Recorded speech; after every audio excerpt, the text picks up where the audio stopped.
Good afternoon. Such a pleasure to be back here on stage. And I'm delighted to open this panel with a dear friend, Jared Cohen. He's the global president of Goldman Sachs of International Affairs. But more importantly, we have been friends for many years. He's an expert in technology, geopolitics, among many things. And Jared, you've devoted a lot of your time to analyze the trends in technology, the evolution of AI. And there's the idea that AI will be the greatest opportunity for many countries, but there's also the possibility that AI can be a nightmare for others. How do you think we could judge AI from a geopolitical perspective? Is it AI or III? So first of all, it's great to be here. I can't think of a better person to do this with than President Duque. We've been friends for 20 years, and before I answer his question, I should just tell the group that we have here, I may have learned one of my most valuable lessons in my professional career from President Duque, which is if you just surround yourself with the smartest and most interesting people, eventually they become president. We got to know each other when he was an advisor to President Uribe 2 decades ago, and he eventually became president, and we spent a lot of time together during those years just because I found him incredibly fascinating. So to your question about AI, there's a lot of known unknowns about AI. Will open models win out over closed models? Positive use cases versus illiberal use cases? Who will win the various AI races? I think a useful place to start, because we've seen many different technological eras and chapters, is what is actually new? Is there anything about the AI revolution today that is unique to history? And I would posit that most of the time, we're seeing just new manifestations of things that have played out in history before. But when it comes to this particular chapter of AI, there's something ahistoric and unique. And it's not the cliche things of more money ever spent, more data accumulated, faster company growth. All of that you could argue is part of the cumulative evolution of technology. What's unique about AI is if you look at the internet, we're revisionist about the evolution of the internet, and we treat it as if it all came onto the scene abruptly all at once. And the reality is the US had a 3-decade first mover advantage. It did not have a peer competitor, and the internet became ubiquitous over the course of many years and decades. What's unique particularly about generative AI and large language models, it's the most significant technology the world has ever known that the entire world found out about at the exact same time. On November 30th, 2022, OpenAI released its public web interface for ChatGPT, and every country, every business, every person, from the most sophisticated engineer to my own mother, wealthy countries, not wealthy countries, technologically advanced countries, countries that are technologically behind, there was this moment of simultaneity, and it was simultaneity without parity.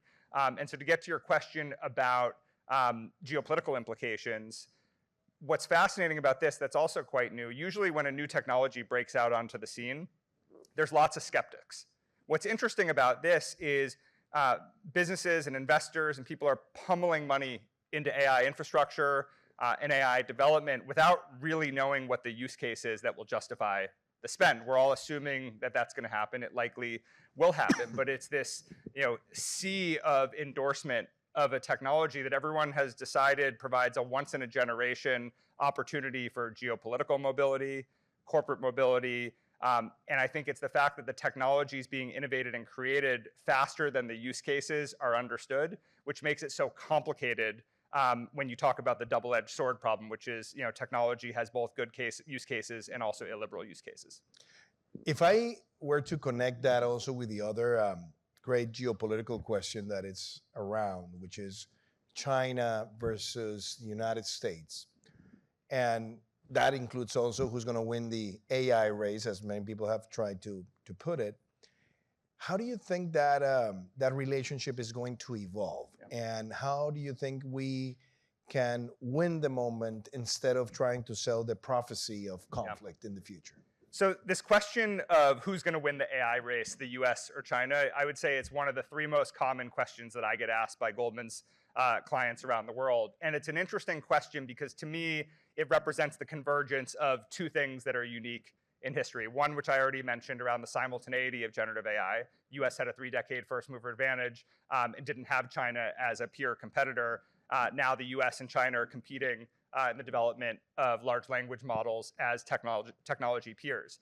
But there's another factor that's new here, which is it's unprecedented in modern history for America's third largest trading partner to be its most formidable adversary. The US and the Soviet Union were never economically intertwined in the way that the US and China are at every level of the value chain. And the problem with that is, before COVID, you could count on the economic interests of both countries tempering the geopolitics when things would heat up. Ever since COVID, it's been the reverse, and you have domestic pressures in both the US and China driving short-term geopolitical thinking at the expense of medium and long-term economic consequences. And so the relationship between the US and China gets viewed through a zero-sum Cold War lens when it really has none of the attributes of the Cold War. Which brings me to the question.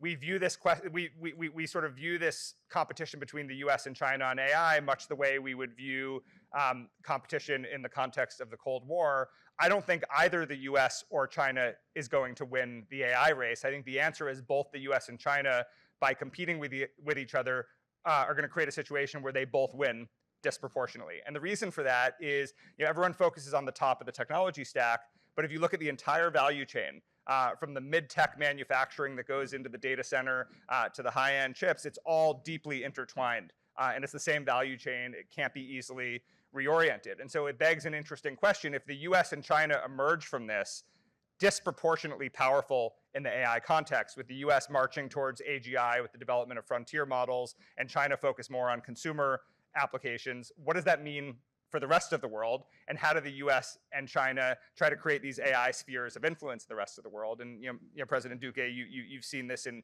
many chapters. A very interesting question for Latin America.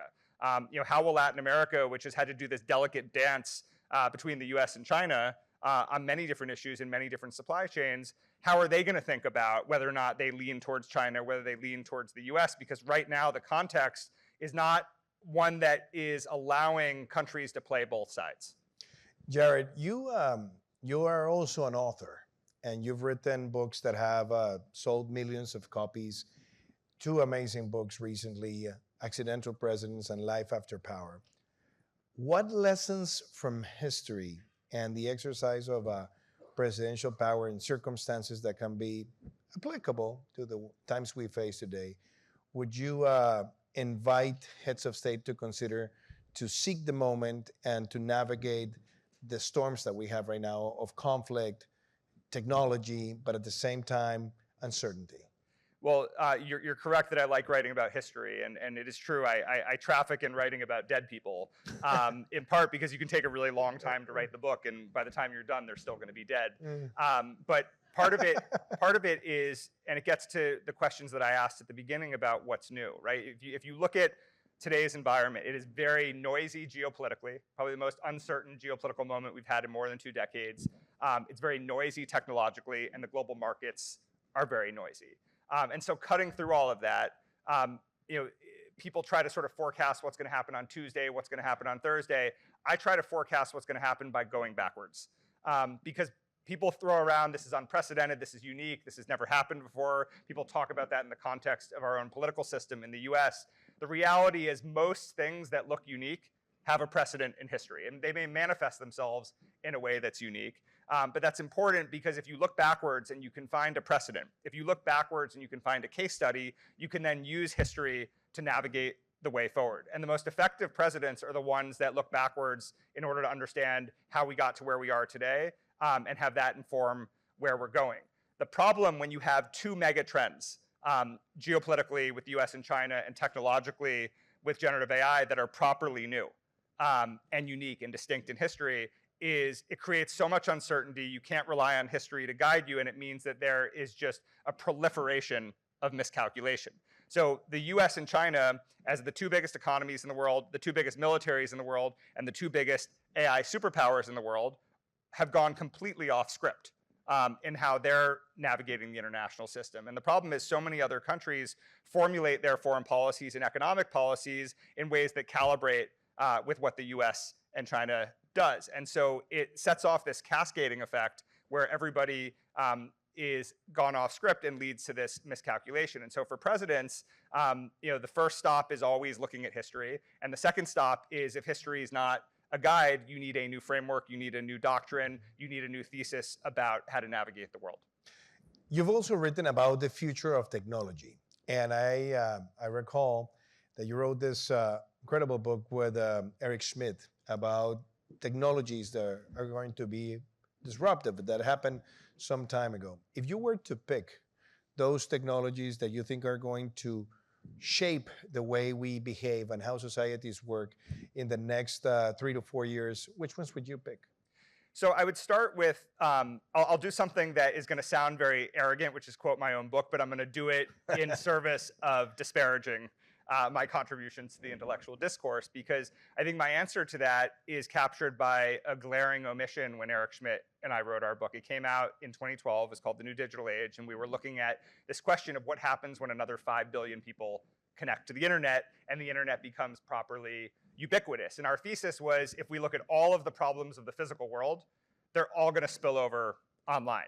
And so if you want to understand what that's going to look at, start with the physical world and begin to imagine the digital manifestation of this. And we had a thesis that there's no such thing as cyberspace and there's no such thing as physical space. There's one international system and it has a digital front and a physical front. But we started off the book by saying the internet is the most important thing that human beings have built that they don't fully understand. And we described it as the greatest experiment in anarchy the world has ever seen. If you replace the internet with AI, I think you would have a much more relevant statement today, because the reality is the internet era was not anarchic. It could have been regulated. It could have been done in a way where governments came together and created the right guardrails. There just wasn't the collective will to do it. But in theory, if you look back, it could have been done. When I look at the current technological environment, I don't see a path to global multilateral regulation. There's just too much divergence in terms of what countries want to do. The proliferation of non-state actors, from businesses to individuals, add additional complexity. And the fact that the United States as a democratic society is investing in closed frontier models, and China as a state-led authoritarian system is investing in open source models, is creating also a bit of a complicated dynamic. And so AI is the obvious answer. I think the second answer is the reimagining of the payment rails, because we typically think about the internet as a way to connect people to information and also to each other. When you look at the way that people are trying to reimagine the payment rails, the technology is incredibly interesting, so it attracts really top-notch engineers. There's lots of sovereign incentives to capture more autonomy within the dollar economy, even if I don't think the dollar is going to cease to be the global reserve currency. And the ability for technology to move actual resources in real time is so integral and so key to how the world functions that top engineering and complex engineering plus real world challenges and sovereign incentives makes that a space that's likely to continue to be interesting. Jared, we still have a minute and a half, and I have to ask you about Global South. Because here in Concordia, in the last days, we've talked about Global North, but again, about the challenges in the Global South. What do you think the Global South should do in order not to lose momentum in this revolution? We came late in the Industrial Revolution. We came late in the Fourth Industrial Revolution. We came late also when the Internet Revolution started. How can the Global South catch up? So you'll recall I said that when you have something unique in history, it requires a different framework for making sense of it. So if you look at this unprecedented situation where the US and China are competing as each other's third largest trading partners, I think it makes the concept of the Global South a bit antiquated. Because what I see is there's a hierarchy that's developed within what we previously thought of as the Global South. And if you look at competition between the US and China, because it's not a Cold War, neither side is going to try to destroy the other in its entirety, because it would lead to mutual economic immolation. And there's just certain countries that both the US and China need. And the US and China can't compete against each other without relying on other countries. And so if you think about countries that have a differentiated part of the supply chain, an abundant amount of flexible capital that they can deploy as they see fit, they're attractive for nearshoring, offshoring, and friendshoring. They possess a lot of the ingredients that are necessary for the AI revolution. And most importantly, they're led by an individual that has a global agenda, independent of Washington and Beijing. These countries represent what I describe as the rise of geopolitical swing states. They're not blocking together like a non-aligned movement. They have this economic wherewithal that they can take advantage of and exploit the competition that exists between the US and China. And while those countries aren't going to control the table, they're very powerful pieces on the geopolitical chessboard. For both the US and China, you're going to see them courting those countries. So for geopolitical swing states, maximizing their flexibility is how they achieve a once-in-a-generation opportunity for geopolitical and economic mobility. You see this with India by staying neutral in the war between Russia and Ukraine. But for the rest of the countries that you wouldn't sort of classify as geopolitical swing states, it also gets very interesting because while historically they've had one choice or another for how they align, they can increasingly diversify the ways that they align by also attaching themselves to some of these geopolitical swing states, particularly as it pertains to artificial intelligence. And Jared, my last question. You're always an optimist, and I love that when we always talk, you have an optimistic lens that turns out always to be realistic. What are the three main reasons why are you so optimistic now? One reason I'm optimistic is what I describe as the story of dual innovation, which is if you look at every technology, it's a tale of two innovations. It's the people who build the technology to solve for one set of problems, and then the people who get access to technology that use those tools to solve for a totally different set of problems, right? So, necessity drives innovation, and it's usually the people who don't have the luxury of their countries being the epicenter of technological innovation that tell the rest of the world how to use it. So we still haven't seen the story of innovation in terms of use cases, which I think will come from the parts of the world that we were just talking about, not from Silicon Valley and not from Beijing.